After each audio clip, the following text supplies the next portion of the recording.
दोस्तों नमस्कार, स्वागत है आप सभी का एक बार फिर से। अगर आप अपनी लाइफ में कुछ नया सीखना चाहते हैं तो चैनल को सब्सक्राइब जरूर करिएगा। दोस्तों, इस बसंत पंचमी पर घर पर यह चीज जरूर लेकर आए। माँ सरस्वती की कृपा से घर में इतनी विद्या बरसेगी, घर में इतना सुख बरसेगा, इतना धन बचेगा कि आप संभाल नहीं पाएंगे। और इस दिन मोर पंख का यह एक उपाय जरूर करें ताकि तरक्की और सफलता की आपकी कामना पूरी हो जाए। विद्यादात्री माँ सरस्वती की आराधना का पर्व वसंत पंचमी 14 फरवरी को मनाया जाएगा। माघ मास के शुक्ल पक्ष की पंचमी को देवी सरस्वती का अवतरण हुआ था, इसीलिए इस दिन माता सरस स्मृति की पूजा की जाती है। इस दिन से ही आर्थुओं का राजा बसंत ऋतु का आगमन होता है, उत्साह, उमंग और भक्ति का। यह महापर्व इस बार सिद्धि और साध्य योग में मनाया जाएगा। सुबह से शाम तक सिद्ध योग रहेगा तो देर शाम बाद साध्य योग रहेगा। शाम को रवि योग का भी आगमन होगा। साल के सिद्ध मुहूर्त में यह मुहूर्त में शामिल होता है, इसलिए शादियों के योग भी विद्यमान रहेंगे। दोस्तों, बसंत पंचमी पर बन रहे दिव्य और दुर्लभ संयोग की वजह से इस बार की बसंत पंचमी और भी ज्यादा खास हो गई है। इस बसंत पंचमी पर की गई पूजा और उपाय बहुत ही शीघ्र फलदायी होंगे।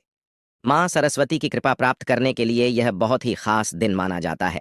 बसंत पंचमी के दिन अबूझ मुहूर्त हो उन्हें के कारण इस दिन कोई भी शुभ कार्य बिना किसी मुहूर्त के किए जा सकते हैं। गृह प्रवेश, वास्तु आरंभ, सगाई, विवाह, नए काम की शुरुआत आदि के लिए यह उत्तम समय माना जाता है। और इन कार्यों को करने के लिए पंचांग देखने की भी कोई आवश्यकता नहीं होती है। दोस्तों, कहा जाता है कि इस दिन कामदेव मदन का जन्म हुआ था, तो सुखमय दाम्पत्य जीवन की कामना हेतु इस दिन रति मदन की पूजा और प्रार्थना की जाती है। देवी सरस्वती का जन्म बसंत पंचमी को हुआ था, इसलिए इस दिन उनकी पूजा की जाती है। और साथ ही इस दिन को लक्ष्मी जी का जन्मदिन भी माना जाता है, इसलिए इस तिथि को श्री पंचमी भी कहते हैं। दोस्तों, इस दिन सुबह अभ्यंग स्नान किया जाता है और पूजा की जाती है। बसंत पंचमी पर वाणी की अधिष्ठात्री देवी सरस्वती की पूजा और प्रार्थना का बहुत महत्व है। शास्त्रों के अनुसार भाग्य देवी सरस्वती ब्रह्म स्वरूप, कामधेनु और सभी देवी देवताओं का प्रतिनिधित्व करती हैं। वे विद्या, बुद्धि और ज्ञान की देवी हैं। इस दिन मां सरस्वती का आह्वान कर कलश की स्थापना की जाती है और उसकी पूजा की जाती है। बसंत पंचमी के दिन धन की देवी मां लक्ष्मी, भगवान विष्णु, अनुवाद यंत्र और किताबें रखकर उनकी भी धूप दीप दिखाकर विधि विधान से पूजा की जाती है। दोस्तों, सरस्वती पूजा के लिए शुभ मुहूर्त का समय है माघ माह की तिथि यानी बसंत पंचमी की तिथि का आरंभ 13 फरवरी को दोपहर से 2:41 पर हो रहा है, जबकि पंचमी तिथि 14 फरवरी 2024 को दोपहर 12:09 पर समाप्त होगी। 14 फरवरी को उदया तिथि में पंचमी तिथि होने के कारण इस वर्ष बसंत पंचमी का त्योहार 14 फरवरी को ही मनाया जाएगा। बसंत पंचमी की पूजा के लिए 14 फरवरी 2024 को सुबह 7:01 से दोपहर 12:35 तक का समय शुभ माना गया है। शुभ मुहूर्त पर मां सरस्वती का ध्यान करने से शुभ फल ही प्राप्त होता है। बल, बुद्धि, विद्या और घर में सुख, समृद्धि तथा बच्चों के विकास के लिए शुभ मुहूर्त आपके लिए अमृत तुल्य है। दोस्तों, इस दिन पूजा स्थल पर मां लक्ष्मी और भगवान विष्णु की प्रतिमाएं स्थापित कर श्री सूत्र का पाठ करना बहुत ही शुभ और मंगलकारी माना जाता है। दोस्तों, बसंत पंचमी पर देवी सरस्वती की विशेष पूजा से कटुवाणी से मुक्ति मिलती है, अध्ययन में सफलता मिलती है, असाध्य कार्य पूरे होते हैं। बसंत पंचमी के दिन सभी को, चाहे वह विद्यार्थी हो, कारोबारी हो, कलाकार हो, आप कोई भी कार्य करते हो, आपको मां सरस्वती की पूजा अवश्य करनी चाहिए। बसंत पंचमी के दिन किसी जरूरतमंद को शिक्षा से जुड़ी चीजें दान करना चाहिए। बसंत पंचमी के दिन मां सरस्वती को दूध, दही और मक्खन अर्पित करने से ज्ञान और बुद्धि का वरदान मिलता है। बसंत पंचमी के दिन मां सरस्वती को शहद जरूर चढ़ाएं, इससे जीवन में सदस्यता और मधुरता आती है। शास्त्रों के अनुसार सरस्वती देवी की महिमा से, इनकी कृपा से कोई कम बुद्धिमान व्यक्ति भी महान विद्वान बन जाता है। कार्यकुशल बनकर व्यक्ति हर क्षेत्र में सफलता पा सकता है। इस बसंत पंचमी पर मां सरस्वती की पूजा में करें मोरपंख का ये उपाय ताकि तरक्की और सफलता की आपकी कामना पूरी हो जाए। आगे बढ़ने से पहले अगर आपने अभी तक चैनल को सब्सक्राइब नहीं किया है तो चैनल को सब्सक्राइब करके बेल आइकॉन जरूर दबाएगा। सच्चे हृदय से कमेंट बॉक्स में लिखें, जय माता सरस्वती। माता सरस्वती आपके मुख से निकले हर बॉल को अवश्य सच करेगी, परंतु वह बोल शुद्ध आचरण के होने चाहिए, यानी मीठे बोल। और सच्चे दोस्तों, मोरपंख को धर्मशास्त्रों में बहुत ही पवित्र माना गया है। कृष्ण भगवान का प्रिय मोरपंख जितना ज्यादा देखने में खूबसूरत होता है, उससे कहीं ज्यादा प्रभावशाली होता है। मोरपंख में देवी देवताओं का, नवग्रहों का वास माना जाता है। इसमें दुर्भाग्य को दूर करने की शक्ति होती है। बसंत पंचमी पर मोरपंख का विशेष महत्व इसलिए भी है क्योंकि भगवान श्री कृष्ण ने सबसे पहली बार बसंत पंचमी के दिन ही माँ सरस्वती का पूजन किया था। तभी से ही बसंत पंचमी का पर्व मनाने की परंपरा चली आ रही है। यही कारण है कि बसंत पंचमी के दिन मां सरस्वती के पूजन में मोर पंख को जरूर शामिल किया जाता है। दोस्तों, बसंत पंचमी के दिन सुबह जल्दी उठकर शरीर पर सरसों के तेल में बेसन मिलाकर उसका उबटन लगाएं। फिर नहाने के पानी में नीम के पत्ते और थोड़ा सा गंगा जल मिलाकर उसे स्नान करें। स्वच्छ पीले वस्त्र धारण करें।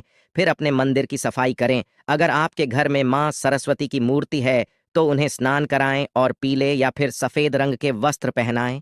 अगर तस्वीर है तो साफ वस्त्र से पहुंचे। फिर मां सरस्वती के सामने एक शुद्ध घी का दिया जलाएं। सुगंधित धूप बत्ती जलाई। मां को हल्दी से तिलक करें। श्वेत चंदन लगाएं। पूजन के बाद मां सरस्वती के चरणों से लेकर श्वेत चंदन माथे पर तिलक लगाएं। मां को सफेद और पीले रंग के ही पुष्प अर्पित करें। फिर मां सरस्वती को पीले रंग के मिष्ठान्न जैसे कि बेसन के लड्डू, बेसन की बर्फी, केसर की खीर आदि का भोग लगाएं। आप बूंदी का भी भोग भी लगा सकते हैं। इसके बाद मां सरस्वती को एक मोर पंख अर्पित करें। इस मोर पंख पर आप हल्दी से तिलक करें और अक्षत पुष्प आदि चढ़ाकर मोर पंख का पूजन करें। मोर पंख का पूजन करने से सभी देवी देवताओं का, नवग्रहों का आशीर्वाद प्राप्त होता है। इसके बाद ओम सरस्वत्यय नमः इस मंत्र का कम से कम एक माला जाप अवश्य करें। इससे बुद्धि का विकास होता है, ज्ञान और यश की प्राप्ति होती है। बसंत पंचमी के दिन पूजा में सरस्वती स्तोत्र का पाठ करने से व्यक्ति को अद्भुत परिणाम प्राप्त होते हैं। दोस्तों, ऐसी कोई आपकी कामना जो काफी समय से अधूरी रह गई हो, आपका कोई सपना पूरा नहीं हो पा रहा हो, तो बसंत पंचमी के दिन उस मनोकामना को मां सरस्वती से कहे और फिर मोर पंख अर्पित करें। इससे आपकी मनोकामना शीघ्र ही पूर्ण हो जाती है। अगर आपको प्रयासों के अनुरूप फल प्राप्ति नहीं हो रही, बहुत मेहनत करने के बाद भी इच्छा अनुरूप सफलता प्राप्त नहीं होती, परीक्षा में अच्छा प्रदर्शन करना चाहते हैं, अपनी नौकरी कारोबार में सफलता पाना चाहते हैं, तो आप बसंत पंचमी के दिन मां सरस्वती को अर्पित किया हुआ मोर पंख प्रसाद के रूप में ले लें। उसे हमेशा अपने पास रखें। इससे परीक्षा में, साक्षात्कार में यानी इंटरव्यू में सफलता मिलती है। नौकरी कारोबार में उन्नति, पद प्रतिष्ठा मिलती है। सभी बिगड़े काम बनने लग जाते हैं। कहते हैं इससे काल सर्प दोष से भी छुटकारा मिलता है। दोस्तों, ऐसा मोर पंख एक चमत्कारी यंत्र की तरह काम करता है। जो व्यक्ति हमेशा इसे अपने पास रखता है, उसे हर काम में तकदीर का साथ मिलता है। अपनी जेब में या डायरी में या फिर गाड़ी में मोर पंख रखने से राहु दोष दूर हो जाते हैं। अगर आपको व्यापार व्यवसाय में दिक्कतों का सामना करना पड़ रहा है, पर्याप्त आमदनी नहीं होती, धन की समस्या हर पल सताती है, तो आप मां सरस्वती को अर्पित किया हुआ मोर पंख अपने घर या कार्यस्थल की दक्षिण पूर्व दिशा में स्थापित करें। इससे धन विषयक हर समस्या दूर हो जाएगी। अड़चनें दूर होकर व्यवसाय में बरकत होगी। अगर आपके महत्वपूर्ण कार्य रुक जाते हैं, अटक जाते हैं, तो कार्यों में आ रही विघ्न बाधाएं दूर करने के लिए आप अपने बेडरूम के दक्षिण पूर्व दिशा में मोर पंख लगाए। इससे रुके हुए कार्य पूर्ण होने के योग्य बनते हैं। दोस्तों, आपके घर में अगर अशांति है, लड़ाई झगड़े क्लेश कला होते रहते हैं, परिवारजनों की आपस में नहीं बनती, तो समझ जाएं आपके घर में नकारात्मक शक्तियों का साया है। मंगल कार्यों में विघ्न बाधाएं आना, सुकून भरी नींद ना मिलना, मन में किसी बात का डर रहना, बेचैन रहना, चिड़चिड़ापन बढ़ा जाना, कार्य में मन नहीं लगना, ये सभी नकारात्मक शक्तियों के पास होने के लक्षण हैं। बसंत पंचमी के दिन नकारात्मक शक्तियों से निजात पाने के लिए मां सरस्वती को अर्पित किए हुए मोर पंख को आप अपने घर में किसी ऐसे स्थान पर रखें जहां हर आने जाने वाले व्यक्ति की उस पर नजर पड़े। यह गलत नजर को नष्ट कर देता है, सोख लेता है, खींच लेता है और सकारात्मकता का संचार करता है। आप इसे घर के मुख्य द्वार पर लगा सकते हैं, बैठक के कमरे में लगा सकते हैं, जहां आने जाने वाला हर कोई उसे देखें। इससे घर से नकारात्मक ऊर्जा भाग जाती है। मोर पंख घर में मौजूद नकारात्मक शक्तियों को नष्ट कर सकारात्मकता बढ़ाता है। दोस्तों, यह मोर पंख बसंत पंचमी के पवित्र दिन ही लगाए। अगर घर में कोई वास्तु दोष होने की आशंका है, तो इससे निजात पाने के लिए आप बसंत पंचमी के दिन घर के मुख्य द्वार पर 3 मोर पंख लगा दें। मोर पंखों के नीचे भगवान गणेश जी की प्रतिमा को स्थापित करें। इससे घर के सभी वास्तु दोष अपने आप दूर होते चले जाएंगे। वसंत पंचमी के दिन विद्यार्थियों को अपने बैग या किताब में मोर पंख अवश्य रखना चाहिए। इससे मन पढ़ाई की ओर आकर्षित होता है, एकाग्रता बढ़ती है, याददाश्त अच्छी होती है और बुद्धि कुशाग्र होती है। तो इस बसंत पंचमी पर ये उपाय जरूर करें और जीवन की परेशानियों को आसानी से दूर करें। दोस्तों, अगर वाकई में अपनी जिंदगी में कुछ करना चाहते हैं, तो मां सरस्वती का ध्यान अवश्य कर लें। मां का जयकारा अवश्य लगा लें। कमेंट बॉक्स में लिखें, जय माता सरस्वती। हम घर में बसंत इस जगह पंचमी पर रख देना, केवल 3 मोर पंख, घर में पैसों की तंगी कभी नहीं होगी। घर धन धान्य से सदा भरा रहेगा। नमस्कार, आपका स्वागत है। दोस्तों, वास्तुशास्त्र में मोर पंख का बहुत अधिक महत्व होता है। वास्तुशास्त्र के अनुसार मोर पंख का घर में होना बहुत शुभ होता है। यह जिस स्थान पर भी होता है वहां की नकारात्मक ऊर्जा को नष्ट कर देता है। शास्त्रों में मोर पंख को सुख समृद्धि का प्रतीक माना जाता है। यह अत्यंत चमत्कारिक होने के साथ ही घर के वास्तु दोषों को भी कम करने में सहायक है। वास्तुशास्त्र में मोर पंख को घर में रखने के नियम बताए गए हैं। मोर पंख घर में रखते समय इन नियमों का पालन अवश्य करना चाहिए, तभी इसका सकारात्मक प्रभाव देखने को मिलता है। वास्तुशास्त्र में मोर पंख को रखने की सही दिशा और स्थान के बारे में बताया गया है। अगर आप अपने घर में मोर को उसके निश्चित स्थान और दिशा में रखते हैं तो यह घर के अंदर की नकारात्मक ऊर्जा को खत्म कर देता है। मोर पंख घर में रखने के बहुत से फायदे हैं, लेकिन धन संपत्ति के आकर्षण के लिए इसका सबसे अधिक उपयोग किया जाता है। अगर आपके घर में पैसे की तंगी है, धन का खर्च अधिक होता है, घर में पैसा नहीं आता है, तो आप अपने घर पर मोर पंख जरूर लेकर आए और उसे सही दिशा में स्थापित करें। यह निश्चित ही आपके धन में वृद्धि करेगा। वास्तुशास्त्र में घर में कितने मोर पंख रखने चाहिए, इसका रहस्य भी बताया है। आइए जान लेते हैं मोर पंख से जुड़े महत्वपूर्ण वास्तु नियम। दोस्तों, सबसे पहले हम जानते हैं मोर पंख के धार्मिक महत्व के बारे में। हमारे प्राचीन शास्त्रों में मोर पंख को इतना महत्व क्यों दिया जाता है? दोस्तों, हमारे प्राचीन पुराणों में मोर पंख कोई चमत्कारिक यंत्र माना गया है। इसका प्रयोग कई प्रकार के तांत्रिक क्रियाओं में भी किया जाता रहा है। तंत्र साधनाओं में इसका प्रयोग करके सम्मोहन, शत्रुनाश तथा बुरी शक्तियों को नष्ट किया जाता था। इसके अलावा ज्योतिष विद्या में भी मोरपंख प्रयोग किया जाता है। ज्योतिष शास्त्र में मोरपंख से जुड़े उपाय भी बताए गए हैं। आयुर्वेद आदि ग्रंथों में विविध व्याधियों तथा रोगों को नष्ट करने में भी मोरपंख सहायक होता है। मोरपंख घर से बुरी शक्तियों को दूर तो रखता ही है, साथ सर्प आदि विषैले जानवर मोरपंख के भय से घर में प्रवेश नहीं करते हैं। इसीलिए वन में निवास करने वाले लोग इसे अपने घर के पास रखते थे। मोर से पुराणों में कई कथाएं लिखी हुई है। पक्षी शास्त्र में मोर से जुड़ी एक कथा का वर्णन मिलता है। प्राचीन युग में संध्या नाम का एक असुर हुआ करता था। वह बहुत ही शक्तिशाली और बड़ा तपस्वी था। गुरु शुक्राचार्य से विद्या प्राप्त करके संध्या नाम का असुर देवताओं को अपना शत्रु मानने लगा था। उसने ब्रह्मदेव और भगवान शिव से वरदान प्राप्त किया और बहुत अधिक शक्तिशाली बन गया। उसके बाद उसने स्वर्ग पर आक्रमण किया और कई देवताओं को बंदी बना लिया। लेकिन उस असुर को पराजित करने के लिए देवताओं ने एक योजना बनाई और उसके लिए उन्होंने मोर की सहायता ली। सभी देवता और 9 ग्रह मोर के पंखों में विराजित हो गए, जिससे मोर बहुत ही अधिक शक्तिशाली बन गया और विशालकाय रूप धारण करके उस मोर ने संध्या असुर पर आक्रमण कर दिया। इस युद्ध में संध्या असुर का वध हो गया और देवताओं को उनका आधिपत्य फिर से प्राप्त हुआ। सभी देवताओं ने मोर की प्रशंसा की और उसे भी पूजनीय होने का वरदान दे दिया। तभी से मोर को बहुत ही पवित्र माना जाता है। जिस स्थान पर भी मोर पंख होता है वहां पर 9 ग्रहों का अशुभ प्रभाव नहीं उड़ता है। दोस्तों, केवल ऋषि मुनि और देवता ही नहीं, बल्कि भगवान श्री कृष्ण भी मोर की प्रशंसा करते हैं। भगवान श्री कृष्ण ने मोर की श्रेष्ठता का वर्णन किया है और उन्होंने मोर के पंख को अपने मुकुट धारण करके मोर के श्रेष्ठ होने का प्रमाण भी दिया है। मोर पंख के बिना भगवान श्री कृष्ण कहीं पर भी नहीं जाते हैं। श्री कृष्ण कहते हैं, मोर शांति और प्रेम का प्रतीक है, मोर सुख समृद्धि का भी प्रतीक है। मोर का पंख मनुष्य की हर प्रकार की नकारात्मक शक्ति से रक्षा करता है। दोस्तों, मोर को विविध देवी देवताओं के प्रतीक के रूप में पुराणों में दिखाया गया है। माँ लक्ष्मी देवी, सरस्वती, भगवान श्री गणेश, भगवान कार्तिकेय जी, ऐसे अनेक देवी देवताओं का संबंध मोर से जोड़कर दिखाया जाता है। माँ लक्ष्मी धन संपत्ति ऐश्वर्य प्रदान करने वाली देवी है। माँ लक्ष्मी को मोर पंख अत्यंत प्रिय है। माँ लक्ष्मी के पास मोर पंख रखने से माता प्रसन्न होती है। माता सरस्वती का वाहन मोर है, इसीलिए विद्यार्थियों को अपने पास मोर पंख अवश्य रखना चाहिए। यदि आप घर में बांसुरी में मोर पंख डालकर अपने घर में रखते हैं तो इससे परिवार में सुख शांति का वातावरण निर्माण होता है। दोस्तों, हमारा घर एक मंदिर की तरह होता है। अगर इसमें रहने वाले सदस्य रोज आपस में झगड़ा करने लगे तो यह मंदिर कम, युद्ध का मैदान अधिक लगने लगता है। घर में क्लेश और झगड़े होने के कई कारण हो सकते हैं, लेकिन सबसे बड़ा कारण होता है घर में नकारात्मक ऊर्जा का प्रवेश करना। लेकिन हमारे घर में यह न सकारात्मक ऊर्जा आखिर कहाँ से प्रवेश करती है और इस नकारात्मक ऊर्जा को दूर करने के लिए कौन से उपाय करने चाहिए? वास्तुशास्त्र के अनुसार प्रत्येक घर में नकारात्मक ऊर्जा फैलाने वाली चीजें मौजूद होती हैं। इन वस्तुओं के बिना हमारा घर चल नहीं पाता है। इन वस्तुओं को तो हम घर से बाहर नहीं निकाल सकते हैं, लेकिन नकारात्मक ऊर्जा को अवश्य बाहर निकाल सकते हैं। इसके लिए हमें मोर पंख का प्रयोग करना चाहिए।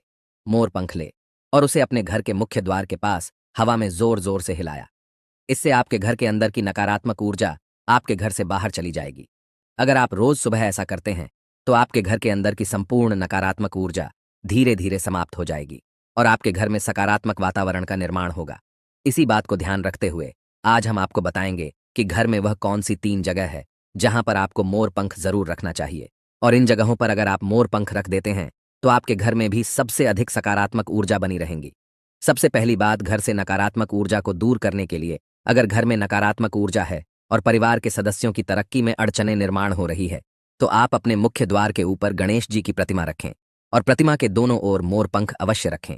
इससे आपके घर में किसी भी प्रकार की नकारात्मक ऊर्जा प्रवेश नहीं कर पाएगी। यदि आपका मुख्य द्वार वास्तुशास्त्र के नियमों के विरुद्ध है तो आप मुख्य द्वार पर ट्री मोर पंख अवश्य रखें। इससे वास्तु दोष समाप्त हो जाएंगे। दूसरी बात, ग्रहों के दुष्प्रभाव से बचने के लिए अगर घर के सदस्यों पर ग्रहों का दुष्प्रभाव है अथवा ग्रहों की स्थिति खराब चल रही है तो मोर पंख ले और उस पर गंगा जल अथवा शुद्ध जल का छिड़काव करें। फिर इसे ऐसे स्थान पर रख दें जहां पर यह किसी को दिखाई न दें। इससे ग्रह शांत होने में मदद मिलती है। तीसरी बात, बुरी नजर से बचने के लिए अगर घर के किसी सदस्य अथवा बालक को बुरी नजर लगी है या उस पर किसी की बुरी नजर का प्रभाव पड़ा है तो सोते समय उस व्यक्ति के तकिए के नीचे मोर पंख रखें और दूसरे देने से किसी बहते जल में अथवा में डाल दें। इससे बुरी नजर उतर जाती है। चौथी बात, पढ़ाई में मन नहीं लगता है।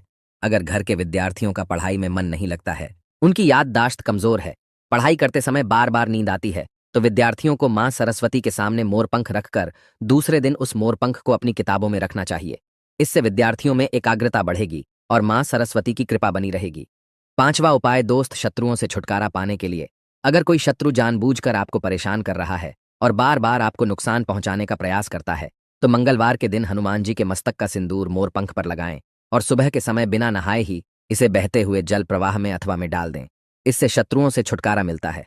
छठी बात, मनवांछित फल प्राप्ति के लिए अगर मन की कोई इच्छा अधूरी है, कई दिनों तक कोशिश करने के पश्चात भी मनवांछित फल प्राप्त नहीं होता है, कार्यों में बार बार रुकावट आ रही है, तो आप राधा कृष्ण के मंदिर में जाकर भगवान श्री कृष्ण को मोर पंख चढ़ाए अथवा घर में ही श्री कृष्ण की मूर्ति पर मोर पंख लगाए और अपनी इच्छा उनके सामने प्रकट करें। सातवीं बात, अगर पति पत्नी के बीच तनाव हो, अगर घर के अंदर क्लेश है, पति पत्नी के बीच बार बार झगड़े होते हैं, आपसी प्रेम कम होने लगा है, तो उनके बेडरूम में दक्षिण पूर्व की दिशा में मोर पंख रख देना चाहिए। इससे दोनों के बीच में प्रेम बढ़ेगा और आपसी मनमुटाव कम होगा। अथवा उपाय, धन में वृद्धि के लिए अगर धन की कमी है, अचानक धन खर्च हो जाता है तो घर में तिजोरी अवश्य बनाएं। तिजोरी रखते समय ध्यान रहे तिजोरी को पश्चिम की दीवार पर सटाकर रखें और उसका मुख पूर्व दिशा की ओर हो। इससे देवराज की कृपा दृष्टि बनी रहेगी। साथ ही मां लक्ष्मी की पूजा में मोर पंख रखकर उसे तिजोरी में रखें। इससे घर में सुख समृद्धि आती है और धन की कमी महसूस नहीं होती है। यदि धन की समस्या आ रही है तो घर के आग्नेय कोण में अर्थात दक्षिण पूर्व दिशा में अपनी कमर से ऊपर कंधे की ऊंचाई पर 2 मोर पंख शुक्ल पक्ष में लगाएं। जल्दी ही धन प्राप्ति के नए अवसर प्राप्त होने लगेंगे। 9वां उपाय, आप किसी भी शुभ दिन मोर का पंख लेकर घर के किसी ऐसे स्थान पर रखें जहां पर आने जाने वाले लोगों की नजर सबसे ज्यादा पड़ती है। असल में मोर का पंख नकारात्मक ऊर्जा को अवशोषित करता है, इसलिए आपको को ऐसे स्थान पर लगाना चाहिए जहां ये सभी को नजर आए। मोर के पंख का ये उपाय न सिर्फ आपको बल्कि आपके घर के सदस्यों के जीवन में भी सुख और समृद्धि जरूर लेकर आएगा। दोस्तों, उम्मीद है आपको यह जानकारी अच्छी लगी होगी। वीडियो को लाइक जरूर करें और कमेंट में सच्चे दिल से जय श्री कृष्ण और जय मां लक्ष्मी अवश्य लिखें।